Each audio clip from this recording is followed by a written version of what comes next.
published back in 2008.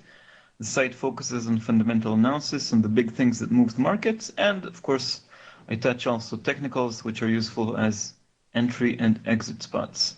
So, what are we going to talk about today? We'll cover the current state of euro-dollar, and then we'll talk about the big movers, ECB QE, the Greek elections, and then move to the United States, the state of the Fed, after the recent meeting, the Non-Farm Payrolls. I'm going to talk about that and perhaps make a very small prediction about what's next. And last but not least, we have a Q&A session, of course. So, where are we now? Well, actually, I took this screenshot of the chart a few days ago when the pair was trading in a wedge. Since then, it broke to the upside, but it's drifting back down once again. Now, as we speak, it's 114.10, so just around the wedge. Anyway, the lines I'm looking at from top to bottom are 120, 118.76, 117.50, 116.50, 114.60, 113.73. That was the November 2003 low. And that's the top of that's the next support line. Then we have 112.90, 112, the low of 111 and 14, the round number of 110, and 108.50. So these are the lines that I'm seeing now. All in all, we had a huge fall from the peak, around 20% from nearly 140 back in May 2014. Okay, why did the euro-dollar fall so much? In general, the big picture is monetary policy divergence. So, if you can see here, Mario Draghi, president of the ECB, and Janet Yellen, the chair of the Fed, they're looking in different directions. And in a few more words, the ECB is set to keep rates for low for at least 2 more years, until the end of 2016 at least, and just announced QE. The Fed ended its own QE, and a rate hike is getting closer. We don't know when exactly, but the Fed is on a path to tightening, and the ECB just announced huge loosening. Markets did respond. It took them quite a long time to react, and the pair sits at low ground. Of course, we don't know what's next. So, what's the big mover of the euro to the downside, not only against the dollar, but also against the pound, and of course against the Swiss franc, which is another full topic, and other things. So, from March, the ECB creates 60 billion euros out of thin air, just presses electronic buttons, and also prints some money in the printing presses, of course, and buys bonds of governments, German bonds, Greek bonds, well, not Greek at the moment, but perhaps later on, and also Spanish, Italian bonds. That means it pushes money into the world. The program is expected to last until September 2016. So if it ends exactly at September 2016, it's 1.14 trillion euros. It's a lot. And Mario Draghi, president of the ECB, said that the program could last longer depending on the consequences. So if inflation doesn't really go up as the ECB expects, well, they could keep it going longer and longer until they decide to stop it. So it's at least 1 trillion, but it could extend even further. It could, of course, stop earlier if things really improve, but nobody expects things to improve faster than this time frame. So why was the impact strong? Mario Draghi, that you see here, he's a master of creating expectations and moving markets. So the ECB leaked 2 things. One, they talked about a program worth 500 billion. At the end, it's more than 1 trillion, more than double. So they sort of beat expectations. And the second thing, there was talk about a pace of 50 billion euros per month, and it's actually 60 billion. So the ECB created low expectations and beat them. It's good to under-promise and over-deliver. With European politicians, often we got lots of big promises and underachievements, performance. Okay, now ECB QE, why is it euro negative? Well, basically QE, quantitative easing, is creating more euros, more of the currency. So if you have more of something, it's worth less. It's simple devaluation. Now, when the ECB buys bonds, it begins in a month, the sellers are expected to use it in the real economy.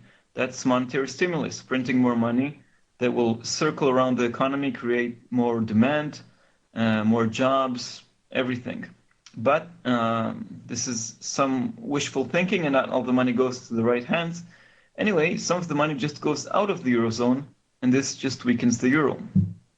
So it's euro negative as well. And we hope to get a good result out of the weaker euro. A weaker euro makes imported goods more expensive, and this raises inflation and avoids the vicious cycle of deflation. For those of you who have been to my webinars in the past, or for those who haven't been, I'll repeat quickly. The ECB and other central banks fear of a situation where people defer their buys. Let's say you want to buy a new fridge and you say, okay, my old fridge still works okay, and prices are going to go down. There's deflation, so I'll wait. And then the manufacturer of that fridge produces less because he sells less and he fires people.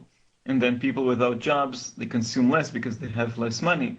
That's the vicious deflation cycle that the ECB wants to avoid. So a weaker euro makes imported goods more expensive, and it raises inflation and sort of kills these vicious expectations. In addition, a weaker euro makes exports more attractive. It means that for example, here in Spain, if someone makes wine or a German automaker or anything else you can think of, they want to export it outside, and it costs beforehand, I don't know, 1,000 euros, and now 1,000 euros are worth less. It competes better with products from other countries. So in general, the ECB QE is good for the eurozone. So if it's good for the eurozone, eventually it's good for the euro. So this ECB QE effect is set to self-correct. Not quite yet, not immediately. We're just at the beginning. Stronger inflation eventually can lead to the end of QE, and thus it lifts the euro. A weaker euro helps the eurozone economies, and well, if the economies improve, the currency eventually also improves. And there's also money flowing into European stocks from outside, so this sort of is a counter effect of money getting out of the eurozone. So eventually, a weaker euro helps the economies, and when the economies improve, the euro goes back up again. This is sort of the pendulum swing.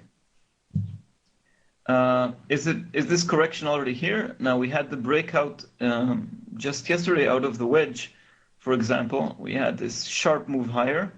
I think it's just a small correction, and I think we're going to see another leg down. Why? It takes time for the effect of QE to really happen. It is not instant. It takes time to see more growth and more inflation. And the Fed hasn't raised rates yet. We'll expand on this later. And I think that correction of the euro dollar is more likely in the second half of the year. Not quite yet. There's still some time. Okay, now we're moving on to another big event that moved the euro. This is Alexis Tsipras, the new Greek prime minister. He leads the radical left anti-austerity, anti-bailout party Syriza. They won almost an absolute majority. They had a stronger win than expected, but many expected them to win. There were quite a few accurate opinion polls. So basically, we had sell the rumor, buy the fact, not but the fact. So we had the euro deteriorating a little bit more towards the elections, and just after the release, we had a fresh low in the euro, but afterwards we had a rebound. So that's a classic sell the rumor, buy the fact, or buy the rumor, sell the fact, if you wish. So that was the immediate market reaction. So the next few days, he formed a new coalition with a right-wing party, Independent Greeks. They don't agree on many things. He's left, they're right, but they do agree against austerity. So this is a new government focused on the economy. So the Greek new government, well, sort of as expected, there's a difference between what politicians promise before the elections and what they do afterwards. They have come down, they have retreated on their desire for a total debt forgiveness to erase all Greek debt. But they do offer the plan, which makes sense in my opinion, a plan that links repayments to GDP. So if the Greek economy grows faster, they pay more, quicker, and if it grows in a slower manner, they pay less. And we also have seen concessions from the other side, also from the eurozone, from Jean-Claude Juncker, the president of the European Commission. They also said they're ready to scrap the Troika. The Troika is the ECB, EU, and IMF team that was sent to Greece, and Greeks hated. And in general, I see the situation as both sides are ready for compromises. This is, by the way, a picture of the new Greek finance minister. His name is Yannis Varoufakis. He never wears a tie or a suit. And I think it's interesting to follow his interviews. He has very rich language and nice sense of humor. So that's just a side note. Okay, and I think Greece is, there's no real danger of Greece leaving the eurozone at the moment. Nobody wants an Alexit. Nobody wants Alexis Tsipras to lead Greece out of the eurozone. From Germany's side, here we can see Angela Merkel, German Chancellor. Germany needs the southern countries for a weaker euro. It's not just Greece, it's also Spain and Italy. If Germany would be on its own with its old Deutschmark, we would have a stronger currency for Germany and less attractive exports to China, for example, the weaker German economy. So it's not that Greece needs the eurozone on its own, but the eurozone also needs Greece. Germany also needs Greece. Another thing, so far we had a monetary union that began with 10 countries, if I'm not mistaken, or 12, and it grows almost every year. Now we have 19. No country has left the eurozone. Once one country leaves, well, the euro is then reversible. Of course, it could cause a mess for Greece, but it could also trigger other exits. So that's not good for Germany. Now, in addition, there are geopolitics here. Germany and France want a Western Greece, not Russia-facing. They'd rather have Greece with them against Russia and not with Russia against them. So, I mean, it's not such a major issue, but it also plays a role, especially as we had some gas discoveries in the Eastern Mediterranean. And from the Greek side, here you can see a map of Greece, Turkey, the Black Sea, Russia, Ukraine.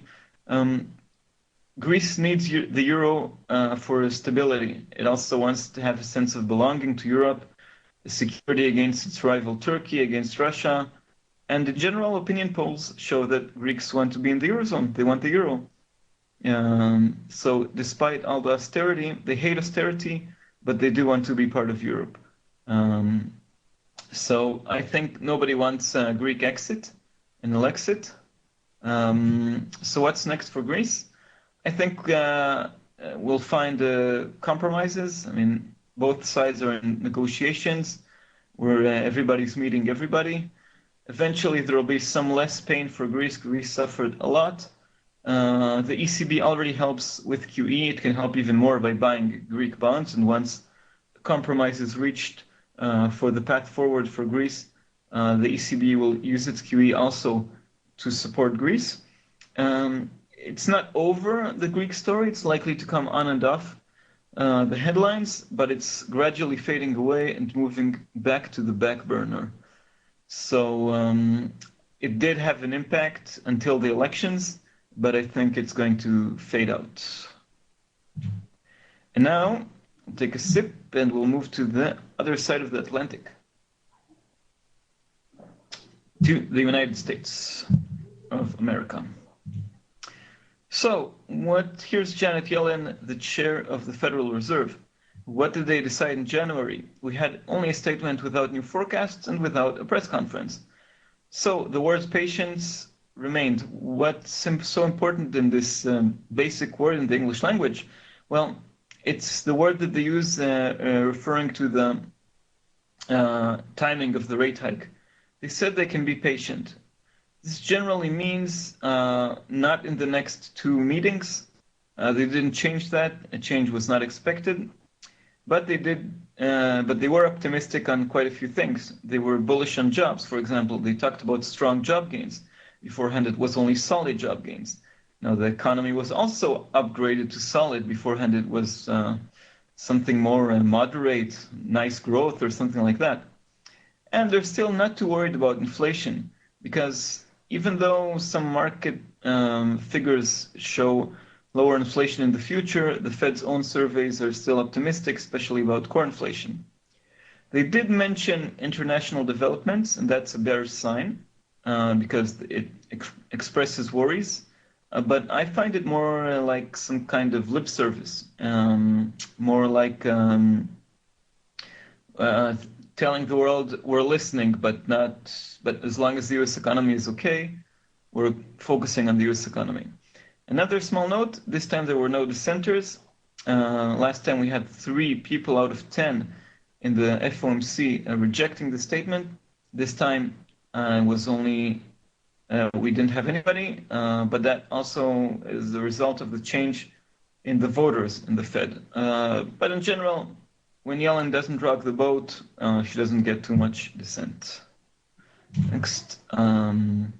In general, the Fed remains data dependent. If the US economy does better, they'll hike earlier. If the US economy doesn't work very well, they'll push it back. The next meeting is only in the middle of March. This time it does have fresh forecasts and a press conference by Janet Yellen. And there's so much data to come until then. We'll have non-farm payrolls on Friday. We'll talk about that soon. And then another non-farm payrolls report and an update on GDP and, well, a lot of figures. If we'll see next time the word patience remaining, we can assume that there will be no rate hike in June. But currently, there are still good chances to see a rate hike in June. Some are forecasting that it'll be delayed, but at the moment, there's a good chance it'll still come in June. I'll soon explain why. Recent years' data wasn't so good. So we had disappointing Q4 growth, only 2.6%. On the other hand, we had a 2.4% growth in 2014, and we'll have revisions. That's not too shabby. Things that weighed on the US dollar was, well, a fall in durable goods orders, which, well, was seen also in GDP. And the recent miss was in factory orders just yesterday, and that triggered the USD sell-off. Now, the sell-off since then is sort of fading out. Anyway, we had also weak manufacturing PMI, and just before I began speaking, services PMI was quite all right, 56.7 points. We had a point of weakness from the retail sales, which was unimpressive for the shopping season around Christmas. So in general, that has been a bit weaker, but not too bad. But some good things we had about the economy is rising consumer confidence. That's mostly a result of lower oil prices. So if Americans pay less at the pump, they're happier. They have more spare money for shopping.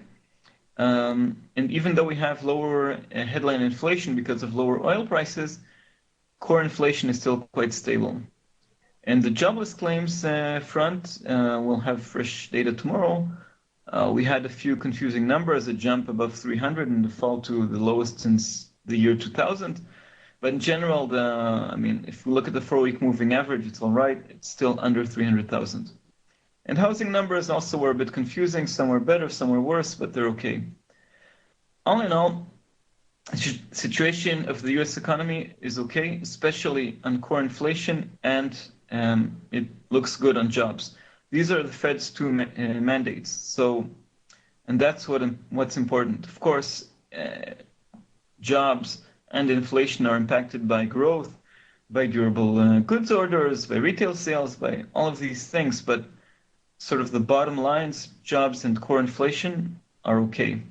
So if they continue to be okay, I think we can still expect a rate hike in June. Now, mention June, here are the timings. Calendar 2015, 2016. As long as jobs grow and core inflation is detached from oil, the Fed would like to stay ahead of the curve. It means to raise rates, at least symbolically, at least from a range of 0 to 0.25 to exactly 0.25 as a first symbolic step, and stay ahead of the curve. Because once wages start rising fast, it might be too late if we look at the past. But there's also a good chance that it'll be delayed to September. September is when the Fed again has a press conference. And in case they want to be extra careful, in case the data isn't that stable, September is also an option. I still think June is more realistic, but September, many market participants talk about September. That's in case the Fed wants to be a bit more careful. Of course, it might be later. Some expect also 2016. But in that case, we would need a significant slowdown in the US. As always, the non-farm payrolls are critical for rate hike expectations, and because that's the main job figure and that's the main wage figure. So, moving to non-farm payrolls. Last time we had an excellent report, actually. We had a rise of a gain of 252,000 jobs, plus positive revisions for data for November and October worth another 50,000 jobs. Unemployment rate is 5.6%. That's very low, but the unemployment rate is low because of a low participation rate, 62.7%. That's the lowest we've seen since the 70s. And the bad news from that report was that annual wage growth fell to only 1.7%. That was very disappointing. Month over month, it fell 0.4%. So that's a case for worry. And the real unemployment rate, when you also count people who are discouraged, who are not looking for a job for a very long time, that dropped, but it's still high, 11.2%.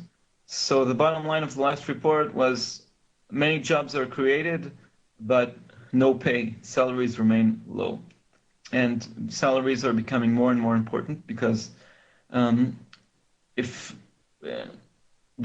people get more jobs and they get high salaries, they spend more and they trigger inflation. But if the wages remain low, it will not come so fast.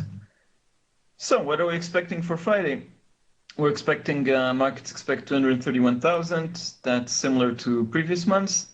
It's of course, well, when I prepare this presentation, it's of course to be updated after the ADP and the ISM, which we had today, which were more or less in line. ADP was a small miss. ISM was good. I mean, also around expectations, and we'll have jobless claims tomorrow. Basically, market expectations are around this number didn't go up. Sometimes we have a stronger build-up towards the event or a weaker build-up. But this time, sort of figures were quite in line. Unemployment rate is expected to remain at 5.6%. Participation rate is expected to stay the same, 62.7%. And the average hourly rate earnings, the wages, the salaries, are expected to bounce back. After falling 0.4% last time, they're expected to rebound by 0.3% and return to around 2% year over year. So the scenarios are similar to scenarios I've presented in previous webinars. If we have a figure of above 250,000, that's positive for the US dollar. This shows that the US economy continues creating lots of jobs and everything looks good. If it's under 200,000, that's negative for the US dollar. That's a disappointment.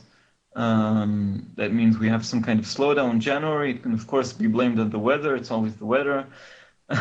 But it doesn't matter if it's bad news, it's bad news. And if it comes in between around expectations, around 230,000, or in my opinion, anywhere between 200 and 250,000, it depends on other factors. Basically, also on the participation rate, but this time more and more on wages. So let's focus a bit more on that. Wage inflation, as I mentioned before, that's the source of core inflation. If we have people earning more money and working more, they spend on everything, not only on food and not only on gasoline. it's still subdued, as aforementioned, below 2% year over year. It's 1.7. Last month we had a drop. This time we're expecting a bounce back. It's important to note a few things. Wages rise slowly. Only when people change jobs or around the end of the year, wages go up in a more significant manner. When your boss doesn't come up to you out of the blue in the middle of the year and offers you a raise, you have to either change jobs or there are sort of annual updates. But I think we might have a nice rebound now. Let's explain why. Many workers get annual raises, as I said, in January. I know this from personal experience, and I'm sure many of you. It doesn't always have to be a big raise, but even if it's 2%, 5%, that some people get, it can be the tipping point for the economy. In December, we had lots of temporary retail jobs that are low paying, and now we're back to normal, January back to business. So maybe we have more higher paying jobs. That's a small reason. And we had some changes in the United States. We had changes, upgrades in the minimum wages. So we had also automatic updates just because the date changed to 2015. And if you remember, we had the midterm elections in November 2014. And then we had many states voting for a hike in the minimum wage. And these hikes come into effect right now. So I'm not sure we'll see it exactly in this report, which is the report for January, or in the next one. But I believe we'll see some of it now and perhaps some of it later.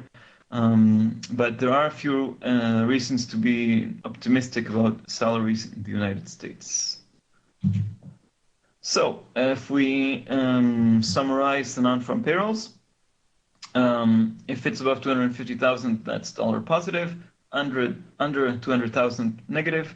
If it's in between, it depends on the money, on the salaries. Average hourly earnings of 2.2% year over year, I believe, will be positive. But if it's under 2%, specifically under 1.8%, it's of course negative. The Fed needs to see a rebound in wages, and the dollar needs that as well. So, what's next for euro dollar? My bet is that we'll see, you can still see new lows to come before a comeback later in the year. Because I think the Fed is still on track, despite the negative data we've seen recently, to hike sooner rather than later. And the euro still hasn't felt the full effect of ECB QE. Fed hike expectations are still boosting the dollar. I believe they will continue supporting the dollar. And the actual hike, which is a big event, historic one, will still boost the dollar. But afterwards, we might see a buy the rumor, sell the fact. Not immediately. My bet is that it'll happen in 1 month afterwards. I believe that afterwards, euro dollar could start seeing a nice recovery. We'll have both the effects, the positive effects of ECB QE, and some kind of pricing in of US rate hikes. So we might see a recovery. So I believe we'll have another sort of fall in euro dollar before we see a rebound in the second half of 2015. So that's my bet. So that's what I've prepared for you today. Now it's time for questions. What do you think will be the next direction of euro dollar? It's the world's most popular pair. There was a long time of frustration in 2014 until September, when it began moving quite quickly. And I think it's very interesting. Remains an interesting pair. So let's see if we have any questions.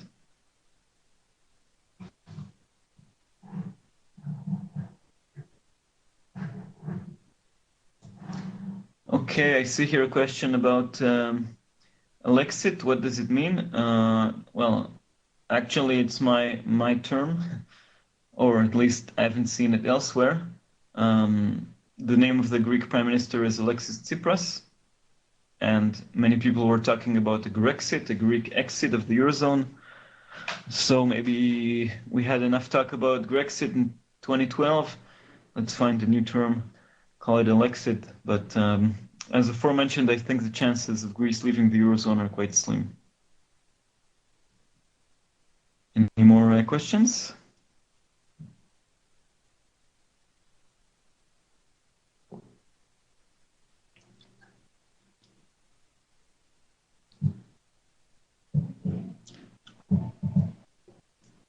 Mm, 114.23 at the moment. So while we wait for more questions, I'll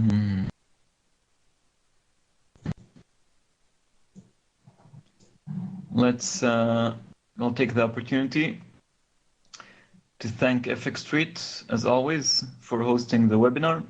There are lots of great other webinars on FX Street. You're welcome to tune up. And we have on Forex Crunch, you're welcome to visit the site, of course. We have the Market Movers podcast. We're working also new things over there. On Forex Crunch, I have some newsletters, daily updates, weekly updates. You're welcome to sign up. And here are more contact details. We have another question on dollar CAD. Well, I actually do have opinions on dollar CAD. I was quite surprised by the downwards revision that we had from Canada on employment data. I think it's a major event. Basically, Canada reported throughout 2014 job gains that reached $180,000, 180,000 jobs, sorry. And just in one small move a week ago or so, 2 weeks ago, they revised it down to 120,000. That's cutting off a third of Canadian job gains. Of course, we had the surprising rate cut by the Bank of Canada coming on top of oil prices. Oil prices hurt the Canadian economy in two ways. Lower inflation, Canadian dollar in two ways, lower inflation and lower exports. GDP was also weak, fears of a housing bubble.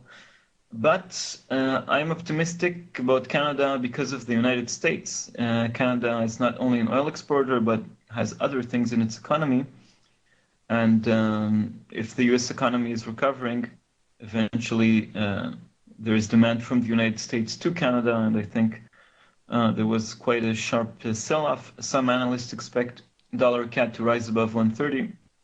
But I think the bad news for the Canadian dollar is mostly priced in. So I do see the Canadian dollar recovering, thus dollar CAD sliding a bit. More questions? Build shorts on euro dollar before the NFP. I think it's better to trade after the fact than take a bet before the fact. So usually with the non-farm payrolls, we see big choppy movements in both directions until the market digests all the data. So I would not go short or go long on euro dollar, but just wait for the actual numbers and see what they mean, and then take a position, because there are always opportunities. You don't have to trade before the release, but the effect of the non-farm payrolls usually lasts more than the immediate minute just after the release. So if you enter half an hour later, taking the right direction, it's better than doing it beforehand. USD seems to be dovish. Yeah, we had a correction. We had a big fall, I think 6 or 7 consecutive weeks of euro-dollar falls, and then last week we had a rise or stabilization. Now another rise. So forex trading is never a one-way street, and we've seen a correction is of course necessary. I think it's a necessary correction before the next leg down. That's my sort of long-term view. So maybe if we have a good non-farm payrolls, it could change the direction, or maybe it could change later. Some analysts think that CAD will fall to 0.60 against the USD. We're talking about CAD USD, not dollar CAD, not USD CAD. So 0.60, that's quite a fall. We're now at about 80, right? I mean, I always look at USD CAD and not the other way around. Anyway, I don't see it falling all the way to 0.60. That's too far out. Let me just get my calculator and see what 0.60 means. But I think it's a bit exaggerated. That means 166 on dollar CAD. I don't think so. What is QE? What are the merits and demerits? Well, I talked about that before. QE is quantitative easing. Is basically when central banks exhaust the tools of cutting interest rates. Interest rates are zero in the eurozone, or basically 0.05 on the main lending rate, and a negative 0.20% on the deposit rate. That means there are no more tools in this sense, and the one way to lower long-term interest rates is to buy government bonds, which have an impact on mortgage prices, for example, and in general pumping more money into the economy by printing more euros, by enlarging the balance sheet of the ECB. So this is a way to create more stimulus. Of course, it's not the only way. We can have fiscal stimulus as well by governments. I think the best merit of this QE will be a weaker euro. This is how it'll positively affect the eurozone economies. People that oppose QE fear of the inflation. If you print too much money, you can have inflation or even hyperinflation. I think it's too far off, and I think the ECB will manage to exit its current policy way before we have serious inflation in the eurozone. ADP is 230,000, so the NFP should be around this. Now, it's important to remember two things about ADP. First of all, ADP is only private sector jobs, without government jobs. So the best thing would be to compare ADP and the actual rise in private sector jobs in the non-farm payrolls on Friday. And if we look at these things, they're not always so correlated. So we can have a very disappointing ADP number and then a surprisingly good non-farm payrolls number, which is built of private sector and public sector jobs. In addition, or the other way around, we can have a very optimistic ADP and then a very disappointing non-farm payrolls. But it does give some kind of indication, and it is a market mover. This time it came, 12,000 below expectations, more or less, don't know, a very small miss in relative terms. We also had an upwards revision, so that we didn't see a big reaction in markets from the ADP number. If we have a bigger miss or hit or beat, then we have a bigger impact. I'll just remind that market expectations stand on, for NFP stand on around 230. Any thoughts on spot gold? No, I don't follow gold very closely. I mean, I know we've seen a recovery in gold prices. I think there is natural demand for gold for industrial purposes, as jewelry. So probably gold reached some kind of bottom, but I don't think we'll see it rising once again towards the levels that we've seen 3 years ago, because then it was fueled by speculation. And I think speculation faded out. The gold bugs got tired. So it could go a bit higher, a bit lower, but I don't see any rally or any downfall.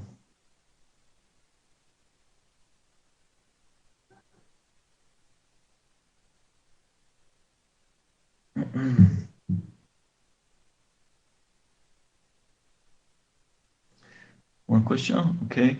Which survey conveys the forecast value? I'm not sure I understand the question.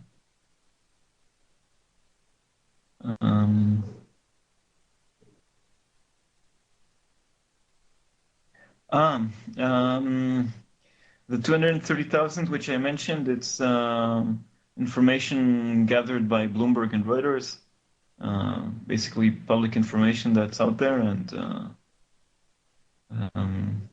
it affects markets.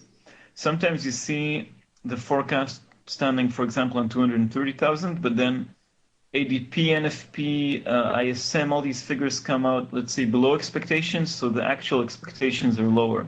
Or sometimes they come out above expectations, so the markets expect better numbers. This time it's basically as expected. So, I mean, the buildup is as expected, so the NFP predictions, I mean, the market, I think, genuinely expects 230,000.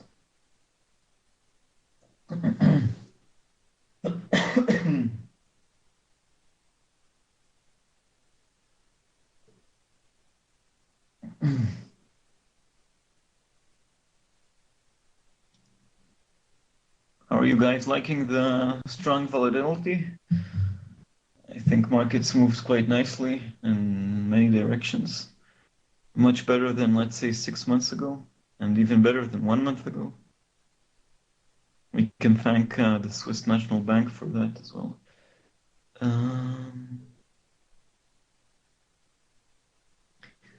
About euro-dollar,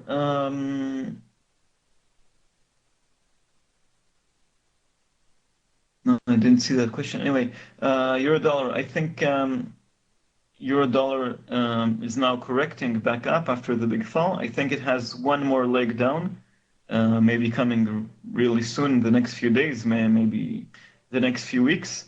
In general, I see euro-dollar moving down during the first half of the year, and then somewhere in the second half, I think we'll see a change in it. Of course, not a correction, but a real change, and we can see it moving up.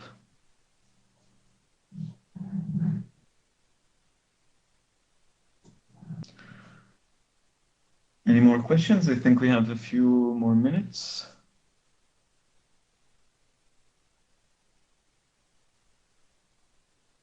Is anybody trading the Australian dollar? We had lots of nice movements over there.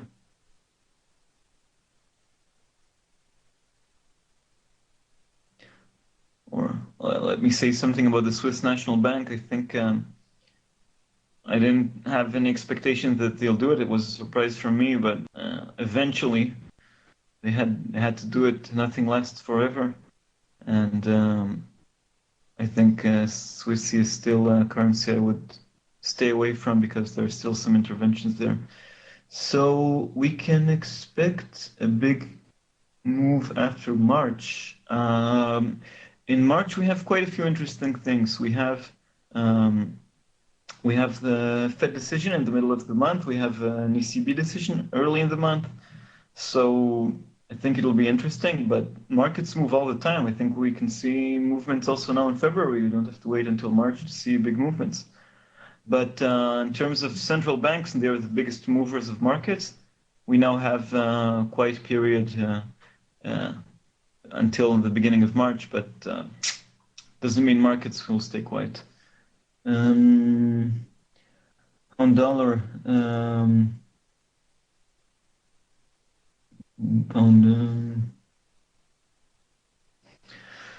don't know, pound dollar is more complicated because also the central bank in the UK, the Bank of England, is also set to raise rates, I believe, late in the year, perhaps after the Fed, but not that far off. So we had a low of 149.52, right? As I see here from the question. In general, we had a nice recovery as well. We had very nice PMIs. I think if we have a strong talk from the Fed about, or a strong NFP, we could maybe see the pair breaking down below this level once again. But if we continue seeing positive figures from the UK and more sort of the US economy muddling along, maybe we won't see that level once again. It's hard to say. I posted on Forex Crunch an opinion saying that pound dollar will go as low as 138. Let's call it a bold call. I think pound dollar depends on so many factors. So I don't have a clear vision if it'll clearly break below this level or not. More questions? The euro dollar or something else?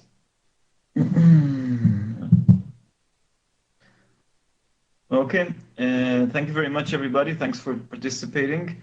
Thank you, FX Read, once again. You're welcome to visit my site, sign up, contact everything. There's also mobile apps. Wish you all successful and happy Forex trading. Thank you very much for the nice compliment. I'm honored. Lots of other great webinars on FX Street, and this one will be recorded. So if you missed something, if you want to see it again, you can see it and the link there. That's it. We'll see what the non-farm payrolls gives us and what markets give us in the next hours, days, months. Okay, thank you very much, and hope to see you soon. Bye-bye.